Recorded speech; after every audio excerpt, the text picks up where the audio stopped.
Spy X Family menceritakan tentang spy terhebat di negara Westalis dengan kode name Tassogare, di mana dirinya sangat ahli dalam bidang mengintai, menyamar, hingga memusnahkan suatu organisasi secara sendirian. Tassogare sangat dihormati oleh semua agen berkat dirinya dapat menyelesaikan tugasnya dengan cepat dan juga sempurna. Dikarenakan sudah memiliki pengalaman bertahun-tahun lamanya, pihak Westalis pun memberikan sebuah misi sulit untuk mendekati dan menyelidiki seseorang bernama Denovan Desmond selaku ketua Partai Persatuan Nasional. Denovan Desmond ini memiliki pengaruh politik yang kuat dan berpotensi sebagai ancaman perdamaian bagi seluruh dunia. Maka dari itu, pihak Westalis memilih Tassogare untuk menjalankan misi ini. Misi ini diberi nama Operasi Strix. Langkah pertama untuk mendekati Desmond yakni dirinya harus memiliki anak yang nantinya anak itu akan menempuh pendidikan di Akademi Eden. Kenapa? Dikarenakan Desmond hanya menampakkan diri ketika acara pertemuan sosial di sekolah aja. Sangat tertutup lah orangnya, makanya juga berbahaya. Dan misi ini akan dimulai pada minggu depan. Oh iya, dikarenakan nama Tassogare nanti berubah menjadi Lloyd the Forger atau Lloyd Forger, maka kita panggil Lloyd mulai dari sekarang aja, biar nanti nggak bingung lah. Lloyd yang sadar bahwa mustahil untuk membuat anak dalam waktu 1 minggu, langsung segera pergi ke panti asuhan untuk mengadopsi anak. Agar misi ini tetap terjaga, Lloyd memutuskan untuk pergi ke panti asuhan yang tidak terkenal. Kenapa?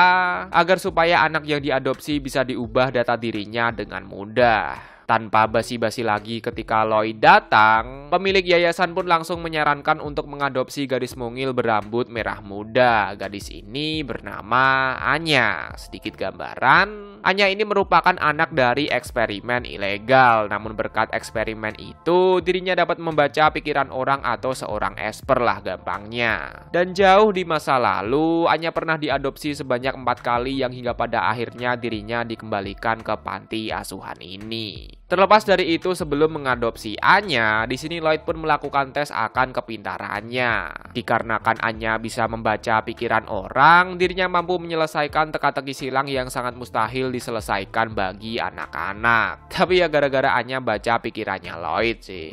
Lloyd yang kagum akan kecerdasan milik Anya langsung segera mengadopsinya tanpa basi-basi lagi. Di sisi lain Anya juga senang karena ayah angkatnya merupakan spy atau seorang mata-mata. Lah kok bisa tahu? Ya karena Anya bisa baca pikiran. Tanpa berlama-lama lagi mengingat tujuan utama yakni masuk ke sekolah elit atau Akademi Eden, Lloyd pun langsung menyuruh Anya untuk belajar dengan keras. Namun akibat trauma di masa lalu membuat Anya sama sekali tidak mau belajar. Merasa pusing dan kesulitan dalam mengurus anak, Lloyd pun pergi keluar rumah untuk mencari udara segar. Di waktu yang sama, Anya yang lagi gabut pun langsung pergi ke kamar Lloyd untuk melihat alat apa aja yang digunakan oleh seorang spy. Dan dengan isengnya, Anya menggunakan alat komunikasi berupa radio untuk menghubungi seseorang yang saat ini sedang mencari Tassogare atau si Lloyd itu sendiri. Mendapati pesan dari Anya yang berkata Onisan datanglah ke sini, seketika membuat pemimpin organisasi pun langsung menjadi emosi. Dan tanpa basi-basi lagi, pemimpin ini langsung menyuruh anak buahnya untuk melacak lokasi frekuensi radio milik Anya. Hayalah. Hari pun menjadi sore. Setelah mencari udara segar, kini sudah waktunya untuk pulang kembali ke rumah. Lloyd yang merasa bahwa ada sesuatu hal yang gak beres, langsung sadar bahwa di dalam apartemennya terdapat beberapa penyusup. Melihat Tassogare atau Lloyd tepat di depan matanya, para penyusup pun langsung menyerangnya secara membabi buta. Tapi dikarenakan Lloyd merupakan agen rahasia terhebat, dirinya pun dapat meratakan para penyusup dengan sangat mudahnya. Meskipun para penyusup berhasil diratakan, akan tetapi Anya selaku anak yang diadopsinya pun telah berhasil diculik.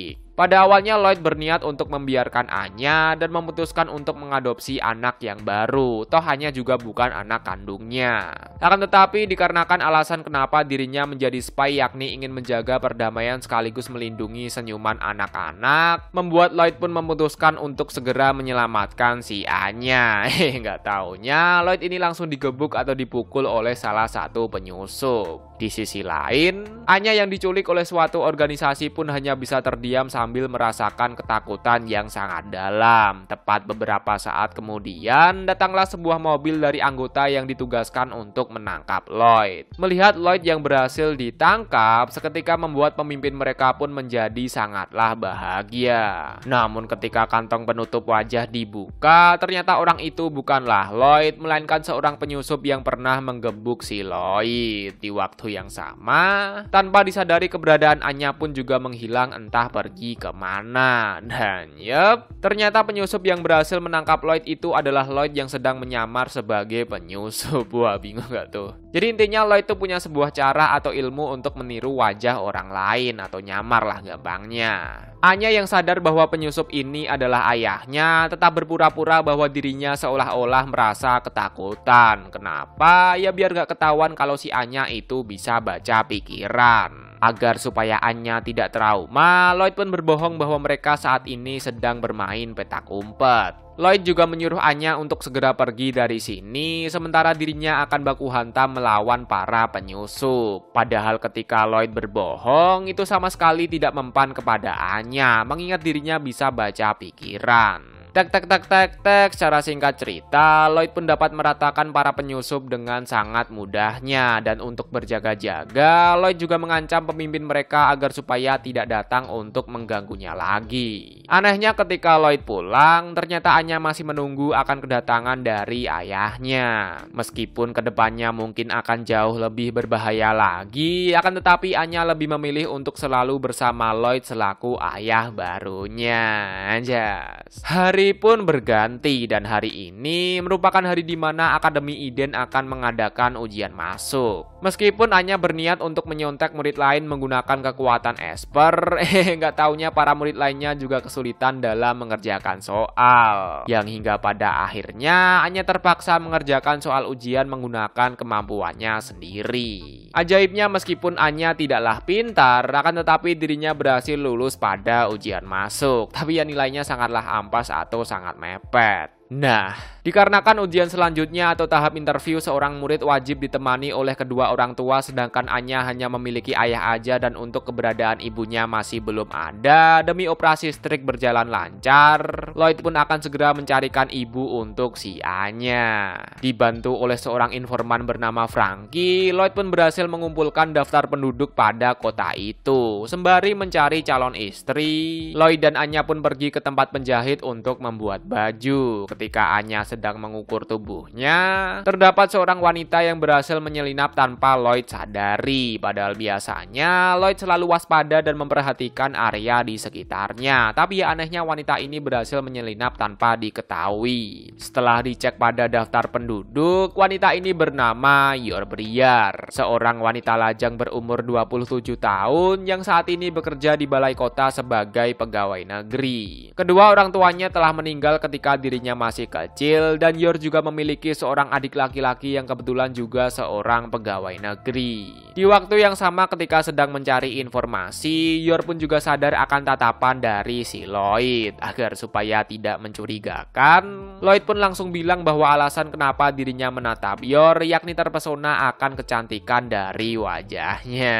Nah, mengingat salah satu rekan kerjanya mengundang Yor ke pesta dan mewajibkan semua orang membawa pasangan, pada awalnya Yor ingin mengajak Lloyd sebagai pacar palsunya. Namun semua itu langsung berubah ketika Anya datang sembari memanggil Lloyd sebagai ayah. Sebenarnya Lloyd ingin menjadikan Yor sebagai istri palsunya, namun dikarenakan Yor agak sedikit menyeramkan mengingat berhasil menyelinap tanpa disadari, membuat Lloyd pun mengurungkan akan niatnya. Begitu juga dengan Yor. Sebenarnya Yor juga ingin menjadikan Lloyd sebagai pacar palsu untuk pergi ke pesta. Tapi untuk menghindari perang rumah tangga karena Lloyd udah punya istri, membuat Yor pun juga mengurungkan akan niatnya. Terlebih lagi jikalau istrinya tahu kalau suaminya selingkuh, bisa-bisa Yor ini langsung dibunuh oleh istrinya Lloyd sama seperti kejadian di film-film. Meskipun bagi Yor akan sangat mudah baginya untuk membunuh seseorang. Kenapa? Karena identitas asli dari Yor ini adalah Ibarahime atau Putri Berduri, yang tak lain dan tak bukan Yor merupakan seorang asasin atau pembunuh bayaran. Wayalah. Jadi tidak heran jikalau Yor dapat menyelinap tanpa diketahui oleh Lloyd. Kenapa? Ya karena Yor merupakan seorang asasin atau pembunuh bayaran. Terlepas dari itu, Anya yang haus akan hiburan serta ingin melihat apa jadinya jikalau seorang spy dan assassin satu keluarga langsung bilang bahwa dirinya menginginkan seorang ibu. Yor yang merasa penasaran akan hal itu langsung bertanya tentang keberadaan istrinya. Lloyd pun menjawab bahwa istrinya telah meninggal tepat 2 tahun yang lalu. Mengetahui bahwa Lloyd tidak punya istri tanpa basi-basi lagi, Yor pun langsung meminta Lloyd untuk datang ke pesta temannya sebagai pacar palsunya. Lloyd yang juga ingin memanfaatkan hal ini langsung bilang bahwa dirinya mau dengan syarat bahwa Yor harus menjadi ibunya Anya ketika wawancara di Akademi Eden. Setuju deh. Dan untuk pestanya sendiri akan digelar pada hari Sabtu besok. Namun tiada angin tiada hujan pada hari Sabtu, ternyata Lloyd juga mendapatkan misi untuk mengambil barang yang telah dicuri. Mengingat Lloyd punya janji sama Yor, dirinya pun meminta bantuan Franky agar supaya misinya bisa cepat selesai. Meskipun sebenarnya Franky itu adalah seorang informan. Di sisi lain atau di tempat pesta, Yor masih menunggu akan kedatangan dari Lloyd. Melihat Yor yang sendirian padahal tadi katanya mau bawa pacar, langsung segera digibahin oleh semua rekan kerjanya. Sebenarnya Yor bisa aja tidak hadir pada acara pesta, namun dikarenakan adiknya tidak mau naik pangkat sebelum kakaknya punya pacar, membuat Yor terpaksa harus membuat sebuah kebohongan. Mengira bahwa Lloyd telah membohonginya beserta di sini bukanlah tempat bagi Yor, dirinya pun ingin segera berpamitan kepada teman-temannya. Namun tak disangka ketika Yor ingin pulang, secara tiba-tiba Lloyd pun datang sembari memperkenalkan diri bahwa Lloyd adalah suaminya Yor. Yap, suaminya Yor. Lah, kenapa kok suaminya Yor? Karena gak sengaja kecampur sama operasi strik yakni untuk mencari seorang istri. Mengetahui bahwa Yor sudah menikah ditambah Lloyd merupakan pria tampan dan juga pintar, membuat salah satu rekan kerjanya pun langsung menjadi emosi, cemburu, iri, dan dengki maksudnya. Setelah memperkenalkan diri dan makan-makan sebentar, Lloyd pun langsung mengajak Yor untuk segera pulang, mengingat hari sudah menjadi malam. Dikala perjalanan pulang, Lloyd pun langsung meminta maaf dikarenakan telah mengaku sebagai suaminya. Tapi untungnya, Yor tidak mempermasalahkan akan hal itu. Di waktu yang sama akibat di dalam mobil terdapat barang curian, sisa anggota penyeludup pun ingin mengambil kembali akan barang yang telah dicuri. Agar supaya Yor tidak curiga, Lloyd pun bilang bahwa mereka adalah pasien yang memiliki penyakit histeria. Histeria itu gampangnya penyakit halusinasi. Percaya deh Yor. Uniknya di sini mereka malah saling bekerja sama dalam melawan para penyeludup. Meskipun Yor memiliki kekuatan baku hantam yang sangat hebat, akan tetapi Lloyd tidak curiga akan hal itu. Begitu juga dengan Yor yang tidak curiga kenapa para pasiennya Lloyd membawa senjata api. Sembari berlari, Yor pun bilang, apakah Lloyd mau menikah dengannya? Lah, kenapa malah Yor yang ngajak nikah? Jadi tepat beberapa minggu yang lalu, terdapat wanita lajang berumur 30 tahun yang ditangkap akibat dicurigai sebagai mata-mata. Maka dari itu, Yor yang telah berumur 27 tahun ingin menikah dengan Lloyd agar supaya identitasnya sebagai seorang pembunuh bisa tetap terjaga buat kamuflase lah. Selain itu, Yor tidak ingin membuat adiknya khawatir karena sebentar lagi umur 30 tahun tapi kok masih belum punya pacar. Nah, Lloyd yang kebetulan juga membutuhkan peran seorang istri langsung segera melamar Yor tepat di tengah pertempuran, dan tentunya dengan senang hati Yor pun juga langsung menerima akan lamaran itu. Anjas. Dan mulai dari sinilah kehidupan keluarga palsu Forger yang terdiri dari Lloyd Forger, Anya Forger, dan Yor Forger pun dimulai. Buat yang lagi nyari situs nonton anime di mana, silahkan cek di deskripsi video ya. Hari pun berganti, dikarenakan Yor sudah resmi menikah dengan Lloyd, dirinya pun segera pindah ke keluarga Forger. Tapi ya tetap, tempat tidur mereka tidaklah sama atau terpisah. Nah, mengingat besok adalah ujian tahap kedua Akademi Eden, di sini Lloyd pun mengajak mereka untuk latihan wawancara. Namun sayang meskipun Lloyd merupakan agen rahasia terhebat, akan tetapi dirinya tetap kesulitan dalam melatih mereka berdua. Jawaban mereka tuh aneh-aneh lah. Untuk menenangkan pikiran, mereka pun memutuskan untuk pergi jalan-jalan seperti ke opera, museum, makan di restoran mewah, dan pergi untuk foto keluarga bersama. Berkat kemampuan pembaca pikiran milik Anya, membuat Yor dan Lloyd juga berhasil menangkap seorang pencuri. Hingga tak terasa, hari pun menjadi malam. Dan untuk yang terakhir kalinya, Lloyd pun mengajak Anya dan Yor untuk latihan. Namun sama saja bahwa mereka berdua sama-sama gagal. Bahkan tetapi meskipun begitu, setidaknya di sepanjang hari ini mereka semua sudah terlihat layaknya sebuah keluarga pada umumnya. Hari pun menjadi pagi dan hari ini merupakan hari di mana calon murid Akademi Eden akan diwawancarai. Berkat insting mata-mata dan ilmu seorang pembunuh, Lloyd beserta Yor pun sadar bahwa mereka saat ini sedang diawasi. Mengira bahwa itu adalah musuh, ternyata orang yang mengawasi ini merupakan panitia yang sedang menilai perilaku keluarga dari calon murid. Wah, gimana tuh? Karena udah sadar, Lloyd pun menyuruh Yor dan juga Anya untuk berperilaku elegan sama seperti yang telah ia ajarkan. Dan benar aja, berkat ajarannya membuat salah satu hostmaster bernama Henry Henderson pun kagum pada keluarga Forger. Tidak berhenti sampai di situ aja, ketika terdapat anak kecil yang terjebak di selokan, keluarga Forger pun langsung menolong anak itu dengan gerakan yang sangat elegan. Lo itu tahu bahwa anak ini merupakan bagian dari ujian. Tentu dong, melihat akan hal itu membuat Pak Henry pun langsung menjadi kecewa. Karena jika bajunya kotor, maka secara otomatis mereka tidak bisa mengikuti sesi wawancara. Namun keluarga Forger yang sudah mengantisipasi akan kejadian ini langsung segera mengganti pakaiannya yang telah kotor. Tak disangka tepat setelah ganti baju, secara tiba-tiba terdapat hewan ternak yang langsung menyerang para calon murid. Mengira bahwa hewan ini merupakan bagian dari ujian, nggak taunya lepasnya hewan ternak itu benar-benar sebuah kecelakaan atau tidak disengaja lah. Tapi ya tetap, mengingat Yor merupakan seorang pembunuh bayaran, dirinya pun dapat mengatasi hewan ternak dengan sangat mudahnya. Sobek lagi deh bajunya. Pak Henry yang merasa bersalah sekaligus ingin mengucapkan terima kasih berkat telah melindungi para calon murid, langsung segera menemui keluarga Forger tanpa basi-basi lagi. Pak Henry pun bilang khusus untuk keluarga Forger, wawancara akan dilakukan pada esok hari. Mengingat baju mereka sudah robek dan untuk melakukan interview, itu bajunya harus bersih, rapi, dan tidak boleh robek. Nggak taunya, keluarga Forger juga telah mengantisipasi akan hal ini dan mereka juga langsung segera ganti baju untuk melakukan interview. Sangat elegan sekali, kata Pak Henry. Dikala wawancara dan berkat pelatihan dari Lloyd, mereka pun dapat menjawab pertanyaan dari para guru dengan sangat lancar. Bahkan tetapi semua itu berubah ketika salah satu guru bernama Swan Sensei mulai mencari gara-gara. Sedikit gambaran, ayah dari Swan Sensei ini merupakan mantan kepala sekolah dan dirinya juga memiliki sedikit pengaruh bagi Akademi Eden. Orang penting lah gampangnya. Swan Sensei juga sangat membenci keluarga harmonis, bahkan dirinya berniat untuk menggagalkan seluruh calon murid yang memiliki keluarga harmonis. Harmonis itu sederhananya adalah keluarga yang rukun. Ketika Swan Sensei bertanya kepada Anya lebih cinta ibu asli atau ibu yang baru, seketika membuat Anya pun langsung menjadi menangis. Karena ya keberadaan ibu aslinya tuh tidak diketahui dan kemungkinan terburuk, ibu kandungnya Anya kini sudah meninggal dunia.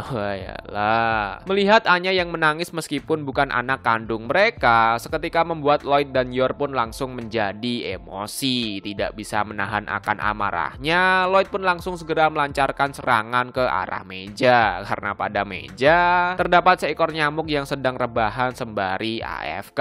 Sebelum pergi, Lloyd pun bilang jika Akademi Eden meremehkan perasaan dari anak kecil, maka dirinya telah salah memasukkan anaknya ke dalam akademi ini. Langsung emosi deh Swan Sensei. Dan karena Pak Henry menilai Lloyd sangat elegan, dirinya pun langsung menghajar Swan Sensei tepat ketika keluarga Forger pergi. Meskipun kemungkinan besar Pak Henry ini bisa dikeluarkan. Hari pun menjadi malam. Mengingat seluruh kejadian pada saat wawancara, Lloyd pun hanya bisa pasrah sembari menunggu akan keajaiban. Begitu juga dengan Yor yang selalu berpikir positif bahwa Anya pasti akan diterima. Tapi tepat ketika Yor berkata seperti itu, secara tiba-tiba foto album keluarga pun terjatuh yang menandakan bahwa mereka semua sedang tidak baik-baik aja. Wayalah. Tidak berhenti sampai di situ begitu aja ketika hari menjadi pagi. Gelang milik Yor pun terputus ketika sedang menuju ke Akademi Eden. Kucing hitam yang lewat tepat di depan mereka, dan Anya yang tidak sengaja menginjak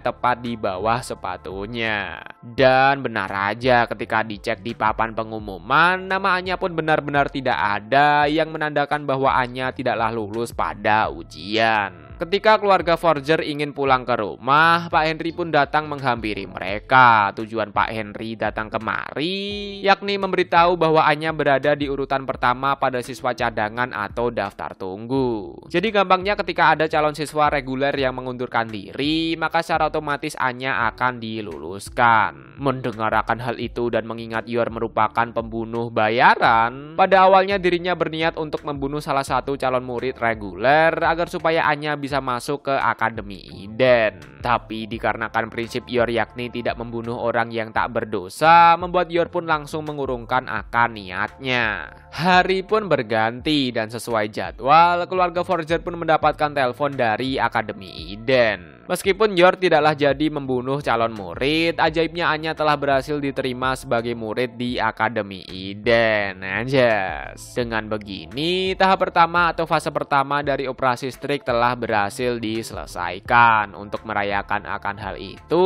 Anya pun ingin pergi ke kastil dan menyuruh ayahnya berperan sebagai seorang mata-mata. Demi keberhasilan operasi Strix, pihak Westalis pun menyuruh semua agen rahasianya untuk ikut serta dalam membahagiakan Anya. Secara singkat setelah melihat pertunjukan dari Lloyd dan juga para agen rahasia Westalis, membuat Anya pun merasa sangatlah bahagia. Anya berjanji bahwa dirinya akan berjuang dengan keras ketika berada di sekolahan. Setelah Anya diterima di Akademi Eden, mereka pun segera pergi ke penjahit untuk mengukur tubuhnya. Dikala mengukur, penjahit pun bilang bahwa keluarga Forger harus berhati-hati karena murid di Akademi Eden itu rawan diculik. Mengingat kebanyakan murid yang bersekolah di sana itu berasal dari keluarga yang kaya. Pulang deh mereka. Hari pun berganti dan hari ini baju seragam sekolah milik Anya telah selesai dibuat. Dikarenakan Lloyd dipanggil ke markas untuk membahas fase kedua dari operasi Strix, dirinya pun menyuruh Yor dan juga Anya untuk mengambil baju seragam sekolah. Secara singkat, setelah mengambil baju dan ingin berguna bagi suaminya, Yor pun ingin mampir ke Tos Serba untuk membeli bahan makanan. Meskipun Yor tidak bisa memasak, akan tetapi dirinya akan berusaha demi keluarga Forger atau keluarga barunya.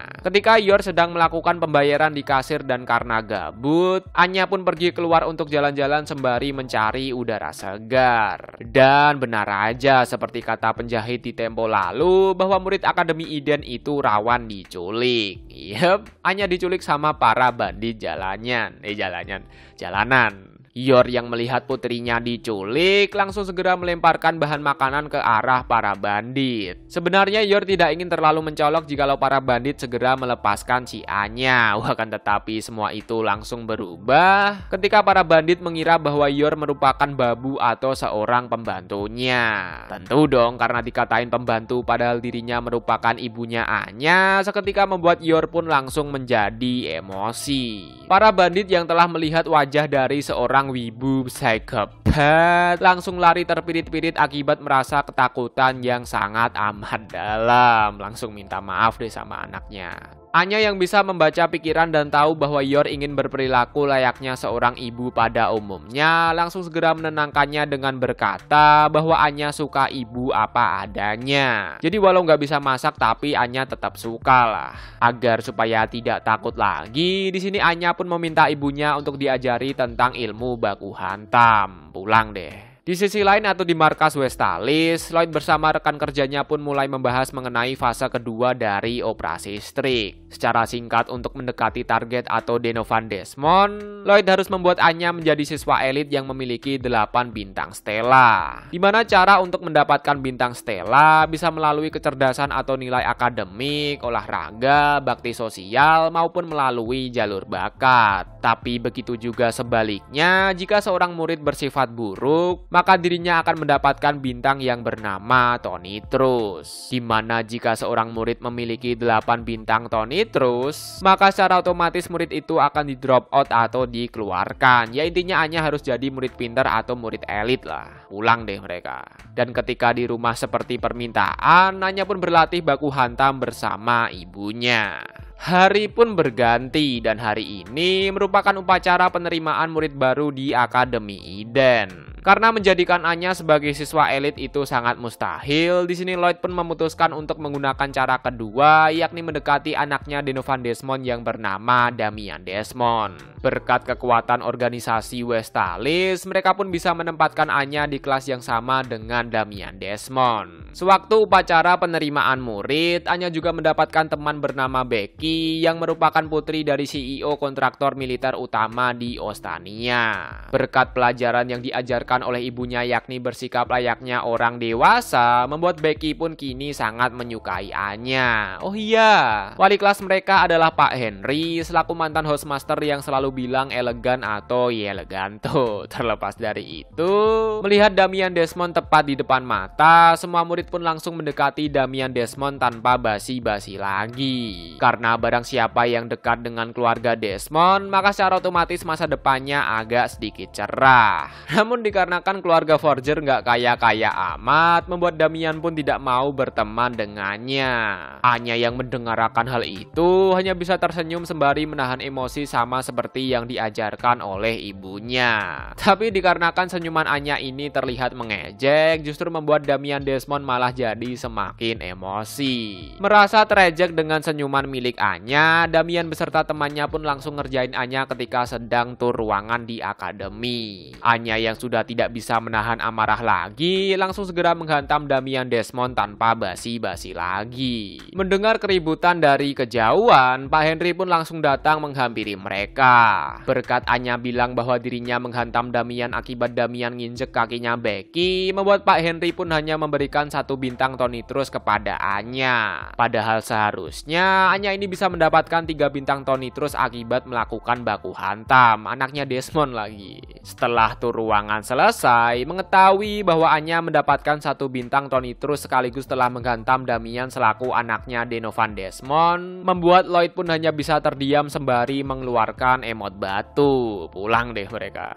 Hari pun berganti. Anya yang telah mengacaukan rencana ayahnya hanya bisa terdiam sembari merenung di pojokan. Sebagai ayah yang baik dan demi operasi Strik dapat berjalan lancar, Lloyd pun menyuruh Anya untuk meminta maaf kepada Damian. Lloyd yang khawatir akan hal itu langsung pergi ke Akademi Eden untuk membantu Anya. Dikala ingin meminta maaf, temannya Anya yang bernama Becky selalu aja menghalangi dirinya. Agar supaya misinya tidak kacau lebih parah lagi, di sini Lloyd mendorong Anya seperti diperlihatkan tulisan dengan pantulan cermin, nempelin buku bacaan dengan tulisan maaf, masang tulisan kaos di temennya, hingga ngasih saus makanan dengan tulisan sorry. Namun sayang meskipun begitu, Anya selalu aja dihalangi oleh Becky. Lloyd yang kesabarannya sudah habis langsung segera memanggil Becky untuk menuju ke aula sekolah biar gak menghalangi lah. Dan agar misi ayahnya tidak kacau, Anya pun langsung memanfaatkan kesempatan ini untuk meminta maaf kepada Damian. Nah, karena Anya bisa membaca pikiran, di sini Anya tahu bahwa dirinya tuh sedang diejek oleh temannya Damian, seperti dipanggil pendek lah, kayak tanuki atau rakun lah, jelek lah, dan lain sebagainya. Anya yang sudah tidak tahan akan hal itu, langsung menangis sembari meminta maaf kepada Damian. Di sisi lain, Damian yang melihat wajah kawaii dari Anya seketika langsung membuatnya menjadi terpesona. Namun dikarenakan Damian merupakan Namun dikarenakan Damian merupakan cowok tsundere bukannya memaafkan, justru Damian malah bilang bahwa dirinya tidak akan pernah memaafkannya. Wayalah. Namun jauh di masa depan nanti, Damian ini perlahan-lahan akan suka dengan si Anya. Lloyd yang tahu bahwa misi permintaan maaf sudah gatot atau gagal total, langsung segera menjalankan plan B atau rencana B, di mana plan B yakni membuat Anya menjadi siswa elit pada Akademi Eden. Mengingat untuk menjadi siswa elit itu harus mempunyai 8 bintang stella dan salah satu cara untuk mendapatkannya yakni dengan nilai akademik. Sepulang sekolah, Lloyd pun langsung menyuruh Anya untuk belajar dengan keras bagaikan nafas kuda. Namun Anya yang masih trauma akan masa lalunya langsung segera kabur dan mengurung diri di dalam kamarnya. Yor pun bilang, alangkah baiknya Lloyd beristirahat terlebih dahulu karena jika terus memaksa anak untuk belajar itu adalah hal yang tidak baik. Sembari minum teh, Yor pun bercerita tentang masa kecil adiknya yang bernama Yuri, di mana dahulu kala Yuri selalu mengajari kakaknya dalam bidang pengetahuan, dan ketika dipuji oleh kakaknya membuat Yuri pun merasa sangatlah bahagia, soalnya ya siskon juga. Yor pun memberi saran untuk sekali-kali memuji Anya agar supaya Anya menjadi senang, dapat pencerahan deh. Hari pun menjadi malam. Dikarenakan anime spy kesukaan Anya sebentar lagi akan tayang, Lloyd pun langsung menuju ke kamar Anya untuk memberitahunya. Namun tak disangka ketika Lloyd membuka pintu, ternyata Anya sedang tertidur akibat kelelahan dalam belajar mandiri. Lah, kok malah belajar? Katanya trauma belajar. Emang iya.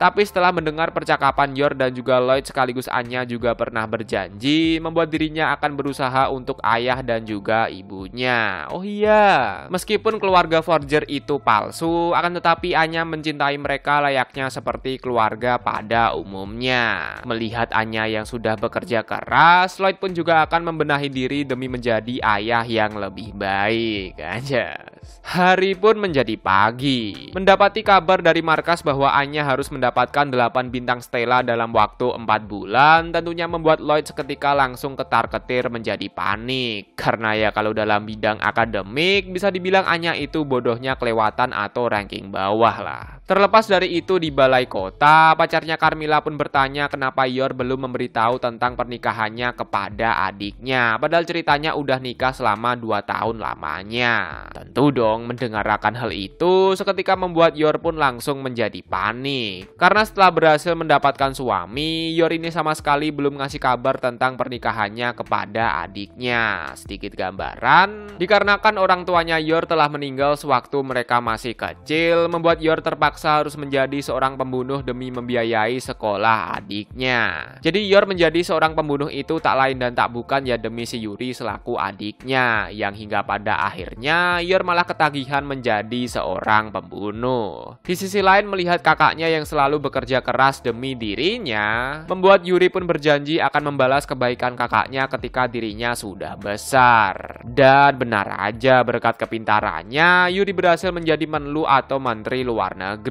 Berkat prestasinya setelah beberapa tahun menjadi menlu, kini Yuri pun bergabung ke dalam Badan Intelijen Ostania yang bertugas untuk melindungi negara dari ancaman teroris dan juga para mata-mata. Meskipun Yuri terlihat polos dan juga siskon, akan tetapi ketika bertugas, Yuri ini aslinya adalah seorang wibu psikopat kayak kakaknya lah. Dikarenakan mata-mata dengan kode name Tasogare itu terlalu berbahaya bagi negara Ostania, seluruh anggota Badan Intelijen Ostania pun diprioritaskan untuk menangkap mata-mata dengan kode name Tasogare, yang tak lain dan tak bukan itu adalah Lloyd selaku suami dari Yor. Nah, akibat Yor tidak memberitahu tentang pernikahannya, Yuri pun memutuskan untuk pergi ke rumah keluarga Forger sekaligus ingin melihat apakah suaminya Yor itu layak untuk kakaknya atau tidak. Dan mengingat Lloyd itu berasal dari Westalis, di mana secara teknis merupakan musuh dari Ostania, apakah Yuri akan mengungkap identitas asli dari Lloyd serta menangkapnya? Jawaban itu akan kalian temukan pada part kedua nanti, karena ya pembahasan ini tuh udah panjang banget ternyata. Dimana pada part kedua nanti Yuri benar-benar datang ke rumah kakaknya atau keluarga Forger. Jikalau nanti Lloyd terungkap identitas aslinya, maka Lloyd akan ditangkap oleh Badan Intelijen Ostania, dan kemungkinan terburuk Lloyd ini akan segera dieksekusi mati oleh si Yuri. Wayalah. Sembari menunggu part kedua dibikin, kalian bisa nonton anime Classroom of the Elite, di mana karakter utama merupakan murid paling pintar, jenius dan kejam, tapi lebih memilih untuk menyembunyikan akan kekuatannya. Pokoknya overpower parah lah. Dan ya, mungkin itu aja pembahasan mengenai seluruh alur cerita anime yang berjudul Spy X Family. Bagi kalian yang mau lihat pembahasannya dalam bentuk tulisan, bisa lihat di forum Nafas Kuda, link sudah saya taruh di deskripsi. Dari saya itu aja, sampai bertemu di kesempatan selanjutnya. Stay kerat and keep calm. Akhir kata, sampai jumpa.